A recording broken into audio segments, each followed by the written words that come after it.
Welcome to Chillin' 101. We hope this video helps. You begin by confirming two essentials. You have Confluence access to the target page, and the Jira Confluence application link is active. Once done, open the Jira issue you want to enrich and click the link option or the More menu, then Link Confluence page.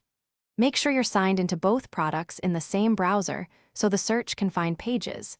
This step reduces authentication prompts and ensures the next search returns accurate results. Now focus on the middle steps. Search for the Confluence page by typing its title or a distinctive phrase. You can filter by space to narrow results. Once you spot the right page, preview to confirm content and decide whether to link the whole page or a specific excerpt for clarity. After selecting, attach it to the issue and optionally add context in the comment so teammates know why it's linked. This creates traceable documentation that connects requirements, bugs, or tasks with live Confluence content. Finish by verifying the new Confluence link inside the Jira issue. Open it to confirm you land on the intended page and that teammates can view it.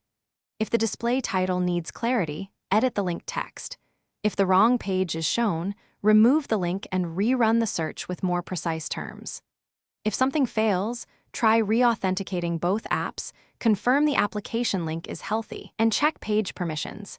These 3 fixes resolve most. Thanks for watching. Consider subscribing if we helped you.